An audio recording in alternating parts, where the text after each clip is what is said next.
Hello and welcome to this first in a short series of podcasts on navigation. I'm Aidan Thorn, Marine Robotics Business Development Manager here at Sonardyne, and I'll be your host for today. So why is navigation important? Well, in marine robotic operations, reliable and accurate navigation doesn't just ensure that your vehicle is in the right place, but it also ensures reliable and accurate data collection. And so it's really fundamental to how your marine robot performs. Over this series of podcasts, we're going to be speaking to expert collaborators and clients to discuss what we're doing in subsea navigation. In today's episode, we have a panel of 3 experts pulled together via a great collaboration with McGill University that we've been lucky enough to be part of through our sister company, Voyis. They're all together today at the Voyis facility in Canada. Hi, guys. So without further ado, I'd like to introduce James Forbes, who is Associate Professor and Williams Dawson Scholar at McGill University, as well as Thomas Hitchcox and Tracey from Sonardyne. Ollie is our Principal Navigation Systems Engineer, and Thomas is a Navigation and Mapping Research Scientist. Thomas, you've had an interesting route into that role via this collaboration between McGill and Voyis. Can you tell us a little bit about that, please? Yeah, of course. So I came into this role in sort of a roundabout way, as with most things in life. I first joined what was formerly 2G Robotics 5 years ago as part of a collaborative PhD supervised by Professor Forbes. And the focus of my project was on mapping with Voyis's laser scanning products.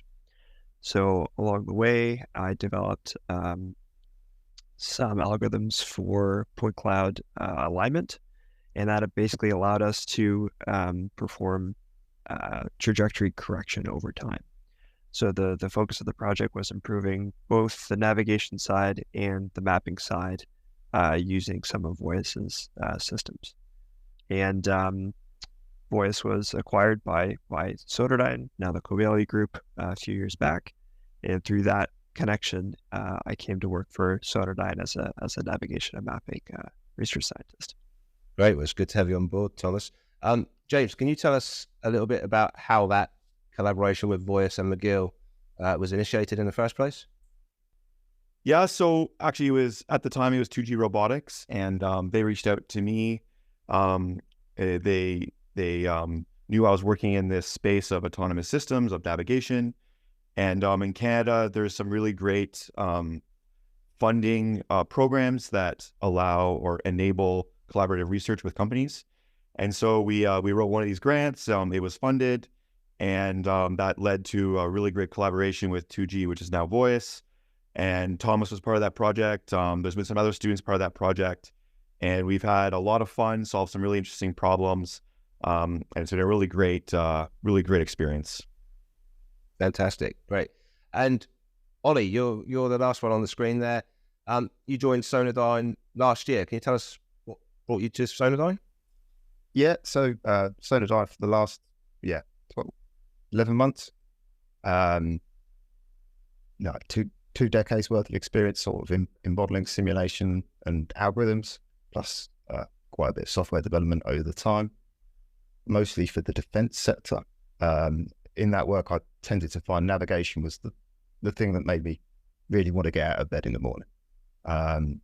Spent some time as a lead algorithm developer on fiber optic and MEMS systems, and now I'm here as the principal navigation systems engineer at Sonardyne.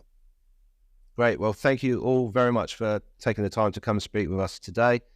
Appreciate you taking the time out of your busy schedule over there at Voyis, and hopefully we won't take too much of your time. Okay, so this podcast, as I say, is all about navigation. So let's start by looking at what some of the challenges are in navigation. If we start by talking about what these are generally, so in above water, maybe on land or anywhere else, and then look at what the challenges are as we move below the water surface. So James, if we can start with you on that, please. Yeah, sure. So when I hear the word navigation, what I think of is essentially figuring out where a vehicle is, be it a drone or a ground vehicle or an underwater vehicle, where that vehicle is either relative to its environment or in some sort of world frame in some sense. And so there's some common challenges amongst all domains. So first of all, rarely do the sensors measure exactly what you're interested in. So for example, an IMU will give you like rate gyro measurement, which is an angular velocity measurement, but often you're interested in attitude. So then you might have a camera, for example. So you need to take the camera data as well as the IMU data, the accelerometer, the rate gyro data, and you want to fuse that together to get an estimate of what you're actually interested in, which is, for example, the position of a robot relative to some feature. And so that's one of the first challenges. You're not directly measuring usually what you're actually interested in. Another challenge that's common amongst all these domains is that the sensor data is noisy and biased. The biases in particular can be pretty tricky, especially when you're trying to do long duration sorties. And so these are kind of the common things that we have to overcome in all domains, actually. Fantastic. Ollie and Thomas, in terms of the underwater domain, what are the specific challenges there? Ollie? I would guess the biggest one is the absence of GPS. Like subsea, an absolute position is not there really. We can provide systems that can get it there, but it's not as abundant as what it is on the surface. Also, subsea vision is obscured due to the water and things like that. Yeah. During my my work with Voyis, working with these laser scanning and camera systems, and other challenges, most of the environments you're navigating around are frankly pretty boring, pretty flat, featureless, dark as well, which leads to some illumination challenges. So using sort of front-end optical systems has its own host of challenges, just navigating that feature-sparse environment. Great. And James, you talked a little bit about the wider world, navigating anywhere. Is there anything that we can learn in the subsea environment from people that are operating in the other parts of the world? Yeah, definitely. There's been a lot of work in aerial and ground robotics. We are all hearing about self-driving cars, and there's definitely lessons to be learned when we transition to subsea. Honestly, often my students and I, one of the first things we do is just see if we can almost plug and play what's been done in aerial robotics or in ground robotics into the underwater world. However, as both Ollie and Thomas mentioned, it usually is not plug and play. There's usually some gotchas, let's call them, when we transition to the underwater world. But definitely, yeah, like we try not to reinvent the wheel unless we really have to. So we definitely try to, stand on the shoulders of giants, as the saying goes, and leverage what's been done in aerial or terrestrial robotics. And then because of the challenges of subsea, often we have to develop some very tailored and nuanced solutions. But that's just because of the environment we work in. So yeah, we definitely try to learn as much as we can from the existing literature. Right. And so from a Sonardyne perspective, our solution for navigation is our SPRINT-Nav family of products. Ollie, can you tell us what a SPRINT-Nav is, please? Oh, it's a high-end IMU.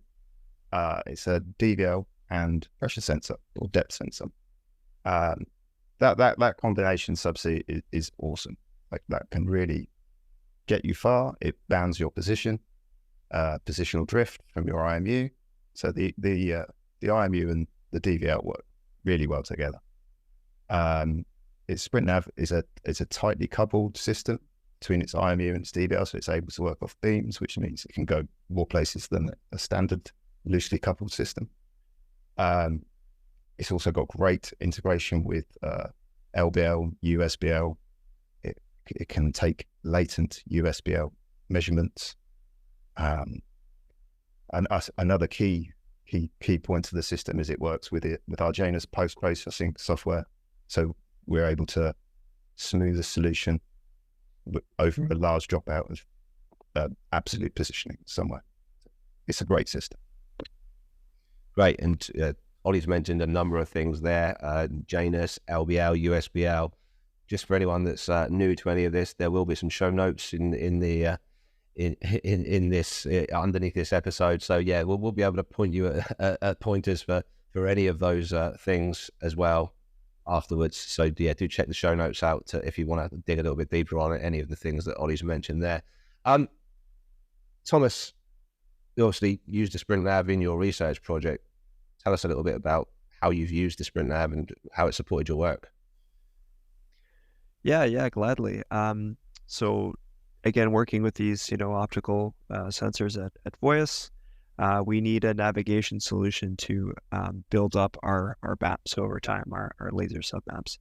And for my work, that navigation solution was supplied by a SPRINT-Nav. So we use this for some development work here in Canada, going on deployments with Voyis. And I've also used that navigator for some more interesting field trials that we've come across over the last 4 years, including the Wreck of the Endurance last year was a SPRINT-Nav system, and that was a real treat to work on. So having a very reliable navigator is important, especially when you're working with point clouds, because you need to be able to resolve all of the sort of fine high resolution features in your laser scan. And that's, I think, where the SPRINT-Nav really shines. Great. Let's expand on that a little bit now, actually, because as we said in the introduction, that navigation isn't just about getting from A to B. It's also about that data that the vehicle is gathering.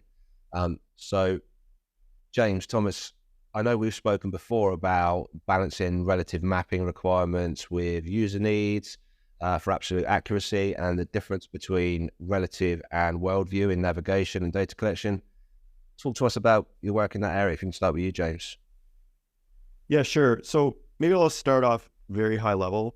When I think of an autonomous system, there's really 3 problems that need to be solved robustly and reliably. So there is the navigation solution, the path planning solution, and actually the control solution. And they have to work synergetically together. Navigation is all about basically figuring out, well, where is the robot in either the world or relative to some features. And that's what you're getting at, Aidan, this idea of where's the robot relative to something of interest, be it infrastructure or a shipwreck, versus where is it in the world and globally in some sense. Then the path planning problem is, okay, we know the robot is here, or we have a very good estimate of where it is. What path do we actually follow to, for example, inspect this piece of infrastructure? And the control problem is, well, what actual kind of thruster inputs do you give the vehicle? And that could be done by a human operator, or it could be done fully autonomously. And so that's the whole, I would call, autonomy loop, if you will, the navigation problem, the planning problem, and then the control problem.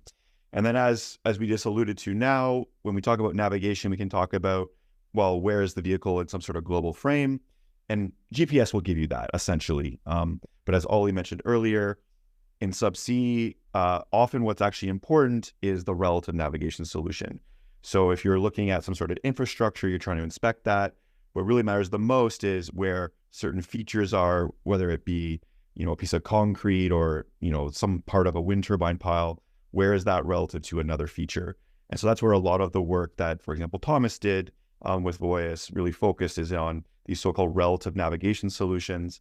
And what's really important there is what is so-called a consistent solution, something that's both accurate and trustworthy in some sense. And so we've done a lot of work with Voyis on that. Okay, that's really interesting. Ollie, did you want to tell us about some of the algorithms that are used to do this? Yeah, sure. One of the key algorithms is something called SLAM. That's simultaneous localization and mapping. Within that, there's a few different varieties of navigation you can do. You can either do just purely navigation, which is purely mapping, or a bit of both. And that's one of the key ones we utilize. Fantastic. Thomas, I know we've sat in a room together in the past and you've put slides and slides of equations on the screen and, the sort of thing that many of us mere mortals, don't really understand, but are very glad that there are people like you that do and can make things work really well. Can you tell us about how the maths that you do and some of the batching solutions that you're working on create even better navigation solutions? Yeah, gladly. So the tool that's been most often used in the subsea industry for a long time is the Kalman filter, or different flavors of filtering. And that's a navigation solution that processes data sequentially. So one sensor measurement at a time, so to speak. And it gives you a real-time solution that you can then use for control, sort of part of that autonomy loop that Professor Forbes was alluding to. So one of the approaches that we've taken as part of our research is a different sort of navigation solution called a batch problem, where you're essentially looking at many measurements over time, and you're fusing them together as part of the same optimization problem. And that's going to help improve navigation robustness, for instance, to outliers. And it's also going to provide you with a smooth navigation solution. So potentially a more smooth real-time estimate. Thanks for that, Thomas. Anything you want to add on that, James? Yeah, just to build off on what Thomas just mentioned. Yeah, we tend to solve these navigation problems in a batch framework. And really that means we're solving a large optimization problem. And some of the more mathematical stuff also involves a robust, reliable optimizer. And so we've spent a lot of work on that within our research team. Also something that I would say is quite popular in aerial and ground vehicle robotics is how do you actually represent the navigation state of the vehicle. So we use this, it's somewhat of a mathematical tool. It's called matrix Lie groups. But at the end of the day, we use that tool to represent the state because it's a very, I'm going to say the word efficient. I'm also going to say reliable. I'm also going to say the word unique attitude representation that fits really well with the way we solve these batch optimization problems. So there's really some synergy on how do we represent the vehicle navigation state, as well as how do we solve the optimization problem. And we spend a fair bit of time making sure that synergy's there. James, great. Thanks for the explanation. And Thomas, you obviously working out of Voyis at the time when you were doing your research program. Tell us a little bit about how you were using that data. Yeah, sure thing. So so far we've kind of been talking about optimization and solvers, and that's sort of what we call the back end of this SLAM problem, and that's sort of all the machinery that we use to optimize the problem. But to feed information into that, we have something called the front end, which sort of deals with all of the messy sort of world-facing sensors like cameras and scanners and even DVLs IMUs. So yeah, Voyis, and fundamentally an imaging company, color cameras and laser scanners. I did a lot of work during my PhD with the laser scanner in particular. And so I developed a suite of algorithms. How do we process that data reliably? How do we extract features and key points from that data?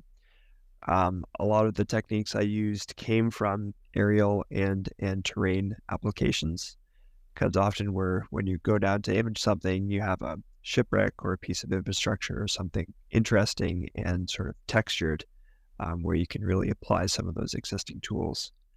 But I also had situations where we were dealing with sort of feature poor areas, so flat seabed, for instance. And the challenge was, how do you use flat seabed to help you navigate? Because the end result of all this sort of front-end work is something called a loop closure measurement. So you can think of if you have a long sortie and your vehicle comes back and is able to recognize that it's revisiting the same place. Again, that happens through the front end. You're basically able to bound the drift that you've accumulated throughout that loop. So it's a way to provide a self-consistent navigation solution without relying on any external sensor like GPS or LBL. Great, thank you. Ollie, I see you're nodding your head along there as both James and Thomas speak. Tell us how collaboration with research organizations like the guys at McGill is useful to our navigation solutions. Well, it provides us a great opportunity to come to them with problems. Like if we've got a problem that we can't do ourselves or don't have enough manpower to do it ourselves, we can take it to them they can de-risk large proportions of it with all their wealth of experience, pull in different aspects from different domains. They've got great contacts, and it gets that starter for tech. We don't have to. It's not just a complete blank sheet of paper. They come with us with a prototype or something like that. So we're up and running, kind of thing. So it's great. Thanks very much, everybody, for a really interesting conversation. This has got me pretty excited about the collaboration that's been enabled by this relationship between Voyis and McGill. You're obviously all there together at Voyis today. So can you tell me a little bit about any future plans, any future collaborations? Maybe James, start. Yeah, I'd be happy to. So as I mentioned earlier on in the talk, the very first interaction we had with Voyis was through a grant where the Canadian government can facilitate a collaboration. That project went extremely well, so well that we are now doing an extension, essentially another collaborative grant. That's facilitated by NSERC and MITAX, and I'd like to thank both NSERC and MITAX for that support, as well as Voyis, of course. And so in this upcoming grant, because Voyis, which is our primary partner, they make laser scanners and subsea cameras. We are focusing on how do we leverage those wonderful pieces of hardware to enhance the navigation solution. So going forward for the next roughly 2 years, we're really focused on monocular cameras, stereo cameras, taking that data, fusing it with sonar data, the SPRINT-Nav data, other sensor modalities to essentially realize just much more reliable, robust navigation solutions that in particular leverage the Voyis sensor suite. Fantastic. Anything to add from your side, Thomas or Ollie? Just in regards to future or upcoming projects? Yeah, future plans, future collaboration.